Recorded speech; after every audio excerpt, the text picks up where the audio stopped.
সোনারগাঁ জাদুঘর।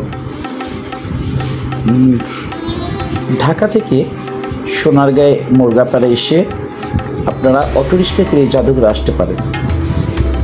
এই জাদুঘরে আছে জমিদারদের নিত্য নৈতিক দৈনন্দিন জীবনে যেসব কার্যক্রম করত সেগুলির কিছু নিদর্শন। জমিদারদের বাড়ি, জমিদারদের জীবনযাপন এবং বাংলাদেশের লোকশিল্প এবং সাহিত্য সম্পর্কে আমরা এখানে জানতে পারব।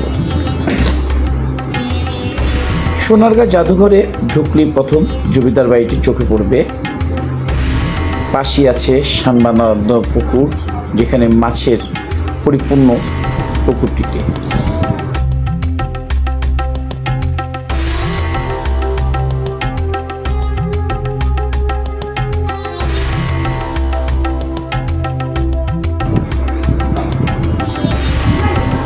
সোনারগাঁ জাদুঘর বাংলাদেশের একটি অন্যতম ঐতিহাসিক স্থান, যেখানে এসে স্থানীয় মানুষ বা দূর দূরান্ত থেকে দর্শনার্থীরা এসে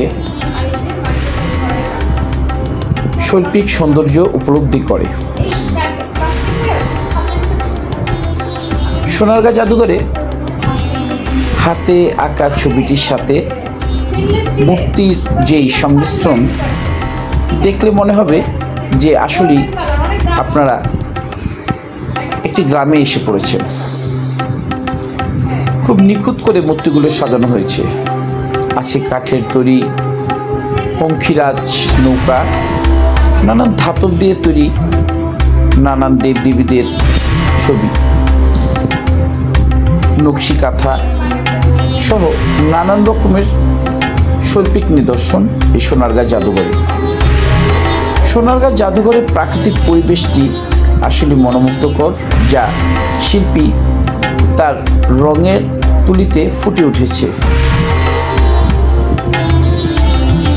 নকশি কাঁথা, কাঠের তৈরি নানান রকম হাঁড়ি পাতিল, আসবাবপত্র কিংবা নানান রকমের বাংলাদেশের নৌকাগুলিকে এখানে শিল্পীরা তাদের শিল্পকর্মে স্থান দিয়েছে এই সোনারগাঁ জাদুঘরে।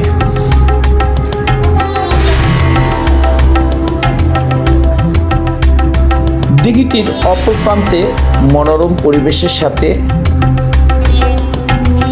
হাতির মূর্তি দেখা যায়। মনে হচ্ছে হাতিগুলো দল বেঁধে হেঁটে যাচ্ছে এবং পুকুরে চতুর্দিকে শীতের আগমনে পাখিদের আনাগোনা। সোনারগাঁ জাদুঘরে ময়ূরপঙ্খী নৌকার মধ্যে গান বাজনা হয়। পাশে সুন্দর সাঁকো দিয়ে এপার থেকে সেপারে দর্শনার্থীরা আসা যাওয়া করতে পারে।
সোনারগাঁ জাদুঘরের আরেকটি খুব সুন্দর জায়গা কারুপল্লী।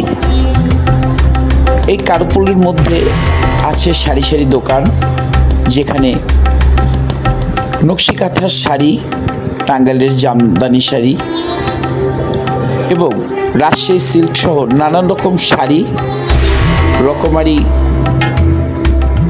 শৈল্পিক যে কাঠের সৌন্দর্য করা। দর্শক মণ্ডলী, সোনারগাঁ জাদুঘর খুব সুন্দর একটি জায়গা।